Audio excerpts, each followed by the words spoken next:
Good morning students. આપણે last વિડીયોમાં volt ડિઝનીનું અધૂરું ચેપ્ટર હતું. આપણે એને અત્યારે ફરીથી થોડુંક આગળનું રિવાઇઝ કરી લઈએ, પછી આગળ વધીએ. વોલ્ટે મિકી માઉસની સ્ટાર્ટિંગ કરી, તેને અણધારી સફળતા મળી. વોલ્ટના મતે લોકોનો ઓપિનિયન ખૂબ મહત્ત્વનો હતો, પણ ફાઇનલ જજમેન્ટ તો એનું જ હતું. ડિઝનીલેન્ડની જે સ્ટોરી હતી તે બીજા બધા કરતાં કદાચ વધારે સારી હતી, કારણ કે એ જે વોલ્ટની નિર્ણય શક્તિ હતી એનો આઈડિયા આપણને ડિઝનીલેન્ડમાં બતાવતો હતો, ખ્યાલ આવતો હતો.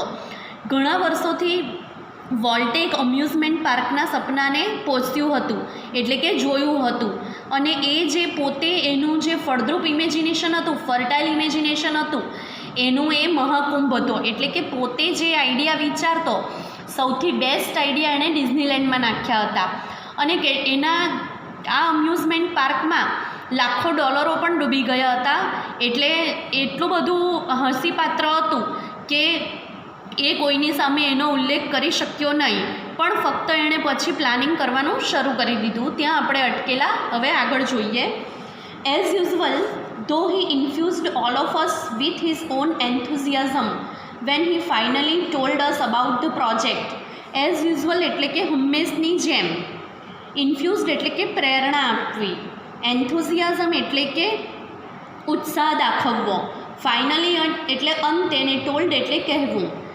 તેમ છતાં હંમેશની જેમ જ્યારે એણે અમારી સાથે તેના જે એન્થુઝિયાઝમ, ઉત્સાહ હતો તેના માટે પ્રેરણા આપી અને અમને બધાને એના પ્રોજેક્ટ વિશે જણાવ્યું.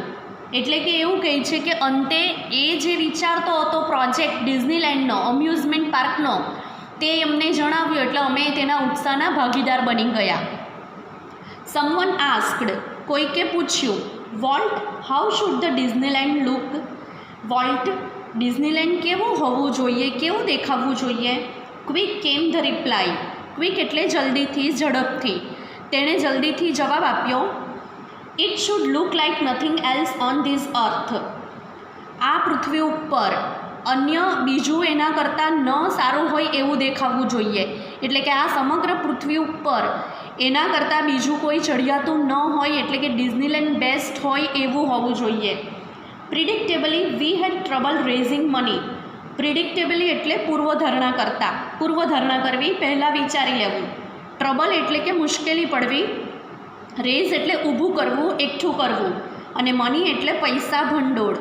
પૂર્વધારણા કરતાં અમને પૈસા ભેગા કરવામાં ખૂબ જ મુશ્કેલી પડી. એટલે એ લોકો એવું વિચારતા હતા કે આપણે પૈસાને ઇઝીલી ભેગા કરી લઈશું, પણ જેવું ધાર્યું હતું તેવું ન થયું, પૈસા ઊભા કરવામાં મુશ્કેલી પડી. But Disneyland did open in July 1955. પણ જુલાઈ 1955માં ડિઝનીલેન્ડ શરૂ થઈને જ રહ્યું. Since that first day, millions of people have flocked to see the unique creation of Walt's imagination. Since એટલે ત્યારથી લઈને અત્યાર સુધી, એટલે પહેલેથી જ. ફ્લોક એટલે ટોળે ટોળું. સી એટલે જોવું, યુનિક એટલે અજોડ, ક્રિએશન એટલે બનાવટ, સર્જન, ને ઇમેજિનેશન એટલે કલ્પના શક્તિ. તે દિવસથી લઈને આજ સુધી વોલ્ટની કલ્પનાની આ જે સર્જન છે, એટલે કે ડિઝનીલેન્ડ છે, તેને જોવા માટે લાખો લોકો ટોળે ટોળા આવતા. Like a kid with new toy, the biggest, shiniest toy in the world, Walt use to wander through the park, staring as happily as any tourist. Like એટલે ની જેમ, કિડ મીન્સ બાળક, શાઇનીએસ્ટ એટલે શાનદાર, ચમકદાર, ટોય એટલે કે રમકડું, યુઝ ટુ એટલે ટેવાયેલું હોવું, વેન્ડર એટલે આમ તેમ આંટા મારવા, રખડવું, થ્રુ એટલે પૂરેપૂરા પાર્કમાં, થ્રુ ધ પાર્ક એટલે કે આખા પાર્કમાં, એટલે અમ્યુઝમેન્ટ પાર્ક ડિઝનીલેન્ડની વાત કરી છે. સ્ટેરિંગ એટલે કે છલકાવવું, ને ટુરિસ્ટ એટલે કોઈ પ્રવાસી. નાના બાળકને જાણે કે નવું રમકડું આપી દીધું હોય તેમ, દુનિયામાં સૌથી મોટું રમકડું, શાનદાર રમકડું હોય તેમ, તે લઈને વોલ્ટ કોઈ પ્રવાસીની જેમ ખુશીથી ચલકાતો આખા પાર્કમાં ભટકતો હતો. એટલે એટલી બધી ખુશી હતી કે એ જાણે ડિઝનીલેન્ડને એ એક રમકડું માનતો, એક શાનદાર ગિફ્ટ માનતો, ભગવાને આપેલી. એટલે એ આખા પાર્કમાં એક પ્રવાસીની જેમ એમાં આખા પાર્કમાં ફરતો. The overwhelming success of Walt's crazy idea triggered a dramatic about face in the Disney fortunes. ઓવરવેમિંગ એટલે વધારે પડતું, અપ્રતિમ સફળતા. સક્સેસ એટલે સફળતા. ક્રેઝી આઈડિયા એટલે તુક્કો. ક્રેઝી એટલે આમ તો પાગલ, આઈડિયા એટલે વિચાર. આ જે પાગલ વિચાર હતો તો કયો ડિઝનીલેન્ડ બનાવવાનો, એને એક તુક્કો કીધો છે. ટ્રિગર્ડ એટલે શરૂ કરવું. અબાઉટ ફેસ ઇન ધ એટલે કે એકાએક ફેરફાર કરવો. ને ફોર્ચ્યુન એટલે કે નસીબ, સંપત્તિ, એના અર્થમાં લીધું છે અહીંયા. વોલ્ટના તુક્કાની જે સફળતા હતી એ ડિઝનીની સંપત્તિમાં નાટ્યાત્મક રીતે અણધારી તેણે એકાએક ફેરફાર કર્યો. Yet success never change volt. છતાંય સફળતાએ વોલ્ટને કદી ન બદલી શકી. એટલે કે આટલી સફળતા મળી.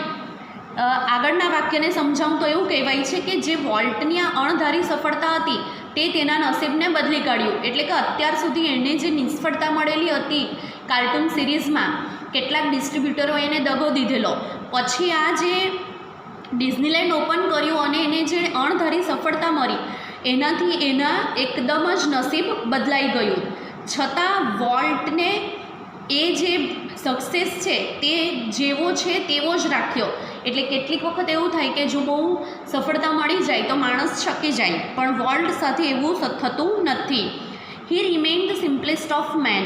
રિમેઇન એટલે રહેવું, સિમ્પલેસ્ટ એટલે સૌથી સાદો સરળ. તે એક સાદો અને સીધો સરળ માણસ જ બની રહ્યો. હી હેટેડ પાર્ટીઝ. હેટેડ એટલે ધિક્કાર કરવો અને પાર્ટી એટલે મહેફિલો. આપણે જે પાર્ટી છે કહીએ છીએ તે મહેફિલોને ધિક્કારતો, એટલે તેને પાર્ટી પસંદ ન હતી. And his idea of a night out was a burger and chilli at some little restaurant. Idea એટલે વિચાર, નાઇટ આઉટ એટલે બહાર નીકળવાનો, અને રાત્રે બહાર નીકળવાનો તેનો જે વિચાર હતો તે એક નાનકડી રેસ્ટોરન્ટમાં બર્ગર અને ચટણી પૂરતો જ મર્યાદિત હતો. એટલે કે જો એને બહાર ખાવાનું મન થાય તો એક નાના અમથા સામાન્ય રેસ્ટોરન્ટમાં જઈ આવતો અને બર્ગર અને ચટણી માણી લેતો. His only extravagance was a miniature railroad that ran around the grounds of his home. Extravagance એટલે અતિ ખર્ચાળ, એક્સપેન્સિવ. અરાઉન્ડ એટલે ની આજુબાજુ, ગ્રાઉન્ડ એટલે ક્ષેત્રના અર્થમાં લીધું છે અહીંયા ગાડી, અને હોમ એટલે પોતાનું જે ઘર હતું તેનું એકમાત્ર જે અતિ ખર્ચાળપણું હતું. એટલે એ એક્સપેન્સ શાના પર કરતો? એમ તો એ સામાન્ય રીતે સામાન્ય માણસની જેમ જ જીવતો, પણ એ પૈસા શેમાં ખર્ચતો તે આપેલું છે. તેનું એકમાત્ર અતિ ખર્ચાળપણું તેના ઘરની ફરતે આવેલા ક્ષેત્રમાં નાના કદના રોલ રેડ એટલે કે ગાડીના પાટા બનાવવા પૂરતું હતું. એટલે પૈસા જે બધા પોતાની સક્સેસના હતા તે આ જે પોતાના ઘરની આજુબાજુ ગાડીના પાટા હતા તે બનાવવામાં નાખતો. What do you do with all your money? A friend once asked him. એક મિત્રએ તેને એકવાર એવું પૂછ્યું કે તું આ બધા પૈસાનું શું કરશે? Pointing at the studio, Walt said. Studio તરફ આંગળી ચીંધીને વોલ્ટે કહ્યું, I fertilize that field with it. Fertilize એટલે ફળદ્રુપ બનાવવું. હું આ ક્ષેત્રને ફળદ્રુપ બનાવીશ. એટલે કે પૈસાથી હું આ ક્ષેત્રને ફળદ્રુપ બનાવીશ. એટલે કે પૈસા આમાં નાખીશ, હું આમાં જે સ્ટુડિયો હતો તેમાં નાખીશ હું મારા પૈસાને. And it's true that Walt ploughed money back in to the company almost as fast as it came in. Plough એટલે ખેડવું, ભેગું કરવું, એના અર્થમાં લીધું છે. અને ઓલમોસ્ટ એટલે લગભગ, એઝ ફાસ્ટ એટલે જેટલું ઝડપથી બને એટલું ઝડપથી. અને હા, એ સાચું છે કે જેટલું ઝડપથી બને એટલું ઝડપથી તેણે પૈસા આવ્યા, તેણે એ કંપનીમાં પૈસાનું પરત રોકાણ કરવાનું શરૂ કરી દીધું. એટલે જેટલા પણ એની પાસે ઝડપથી પૈસા આવ્યા એ કંપનીમાં રોકાણ કરે છે જ્યાં કાર્ટૂન બનાવે છે, ડિઝનીલેન્ડ બનાવે છે ત્યાં. Being solvent for the first time since he started in business gave Walt a chance to develop other ideas. Solvent એટલે કે દેવું ચૂકવવું. આ પહેલાં એ જ્યારે નિષ્ફળ હતો ત્યારે દેવાદાર બની ગયો હતો, એટલે કે દેવું ચૂકવવું. દેવું ચૂકવવું, સોલ્વન્ટ મીન્સ દેવાદાર બનવું. ગેવ એટલે આપવું, ચાન્સ એટલે તક, ડેવલપ એટલે વિકાસ કરવો ને આઈડિયાઝ એટલે કે વિચારો. જ્યારથી ધંધો શરૂ કર્યો ત્યારથી માંડીને પહેલીવાર એ દેવાળિયો બન્યો, એટલે કે એણે જે ધંધો શરૂ કરેલો ત્યારથી એ પહેલીવાર દેવાળિયો બનેલો, જેનાથી વોલ્ટને બીજા વિચારવાનો વિકાસ કરવાની તક ન મળી હતી. જેનાથી વોલ્ટને બીજા વિચારોનો વિકાસ કરવાની તક મળી. These include the development of mineral kind and alpine like valley high in the Sierra mountains, a California Institute of Art for which he donated the land and several $1 million, and most ambitious of all, $100 million Disney World at the City of Tomorrow in Florida. પહેલાં ગુજરાતી જોઈ જઈએ પછી જોઈએ. જેમાં સમાવિષ્ટ છે એટલે જ્યારથી લઈને એ પહેલીવાર દેવાદાર બન્યો અને પછી દેવું ચૂકવ્યું ત્યારથી લઈને એને બીજા જે વિચારો હતો તે કરવાની તક મળી. એમાં એણે શું ઇન્ક્રીઝ કર્યું પોતાના ધંધામાં તે આપેલું છે, ક્યાં એણે પૈસા રોક્યા તે આપેલું છે. જેમાં સમાવેશ થાય છે મિનરલ કાઇન્ડ, સિયેરિયા પર્વતમાળા ઉપરની તરફની, આલ્પાસ પર્વતીય વનસ્પતિ ઉગાડવાનો નીચાણવાળો પ્રદેશ, કેલિફોર્નિયા ઇન્સ્ટિટ્યૂટ ઓફ આર્ટ જેને માટે એણે લાખો ડોલર્સનું દાન કર્યું, અને બધામાં સૌથી વધુ મહત્ત્વાકાંક્ષી જેમાં $100 મિલિયન ડિઝની વર્લ્ડ અને ફ્લોરિડામાં આવેલું સિટી ઓફ ટુમોરોનો વિકાસ. એટલે એને જે સફળતા મળી પછી એણે જે પૈસાને રોક્યા તે બધું અહીંયા આપેલું છે કે આટલી જગ્યાએ એણે પોતાની જે સક્સેસ હતી અને એમાંથી જેટલા પૈસા મળ્યા તેનું આ બધી જગ્યાએ રોકાણ કરેલું છે. Tragically, in the midst of all this activity, Walt was stricken with this fatal illness. Tragically એટલે દુઃખદ રીતે, અત્યંત દુઃખદ થઈને. મિડેસ્ટ એટલે મધ્યમાં, એક્ટિવિટી એટલે પ્રવૃત્તિઓ. તો કઈ પ્રવૃત્તિઓ? આ જે કાર્ટૂન બનાવે છે, ફીચર ફિલ્મ બનાવ્યા, ત્યાર પછી ડિઝનીલેન્ડ ઓપન કર્યું, આ પ્રવૃત્તિઓ છે એની. સ્ટ્રીકન વિથ એટલે માં સપડાવવું, અને ફેટલ ઇલનેસ એટલે કે જીવલેણ રોગ. અત્યંત દુઃખદ રીતે આ બધી પ્રવૃત્તિઓ ચાલતી હતી ત્યારે મધ્યમાં જ, ત્યારે વચ્ચે જ વોલ્ટને જીવલેણ બીમારી લાગુ પડી. તે જીવલેણ બીમારીમાં સપડાયો. I heard him refer to this cruel blow only once. Heard એટલે સાંભળવું અને ક્રુઅલ એટલે ઘાતકી. એકવાર આ જે ઘાતકી ઉલ્લેખ હતો તેને મેં કરતો સાંભળ્યો હતો, એટલે જે બીમારી હતી તેનો ઉલ્લેખ કર્યો હતો એણે. અધરવાઇઝ એ આ બીમારીને નિગ્લેક્ટ કરતો હતો, એના તરફ ધ્યાન જ નહીં આપતો હતો. Whatever it is I have got, he told me, don't get it. તેણે કહ્યું, મને જે વ્યાધિ થયો છે, મને જે રોગ થયો છે, કોઈને પણ ન થાય. આ વાક્યનું આખું મિનિંગ એવો થાય, whatever it is I have got, મને જે થયું છે, ડોન્ટ ગેટ ઇટ, એ કોઈને ન થાય. એટલે એટલો બધો એનો એ ખતરનાક રોગ હતો.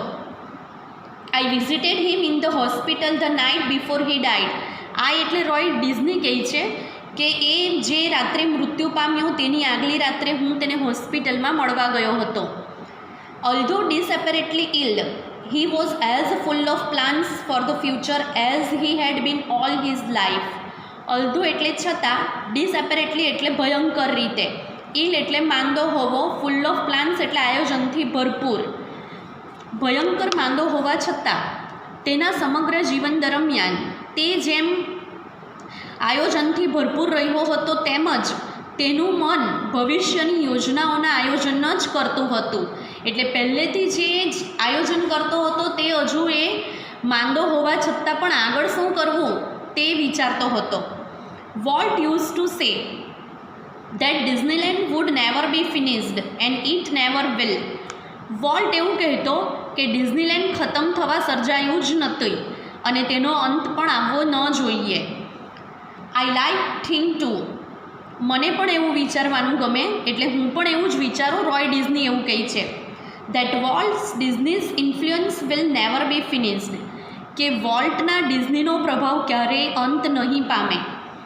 That through his creations, future generations will continue to celebrate what he once described as that precious, ageless something in every human being, which makes us play with children's toys and laugh at silly things and sing in the bathtub and dream. Through એટલે દ્વારા, creation એટલે સર્જન. જે Disneyland હતું એ સર્જન છે એનું. Future generations means આવતી પેઢી. Continue means ચાલુ જ રાખવું. સેલિબ્રેટ એટલે ઉજવણી કરવી. વન્સ એટલે એકવાર. ડિસ્ક્રાઇબ એટલે વર્ણન કરવું. એઝ એટલે તરીકે. પ્રેશિયસ એટલે કિંમતી. એજલેસ એટલે અમર્ત્ય, અનંત, અમર, જે કોઈ દિવસ મૃત્યુ ન પામે, ખતમ ન થાય એવું. હ્યુમન બિંગ એટલે માનવજાત. લાફ એટલે હસવું. સિલી થિંગ્સ એટલે મૂર્ખામી ભરેલી બાબતો.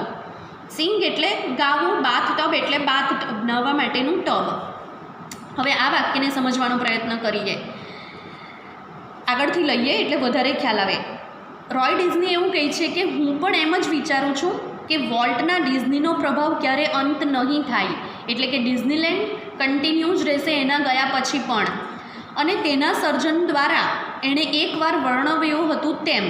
એટલે વોલ્ટ ડિઝનીએ એકવાર એનું જે સર્જન છે ડિઝનીલેન્ડ, તેના માટે વર્ણન કર્યું હતું કે ડિઝનીલેન્ડ કેવું છે.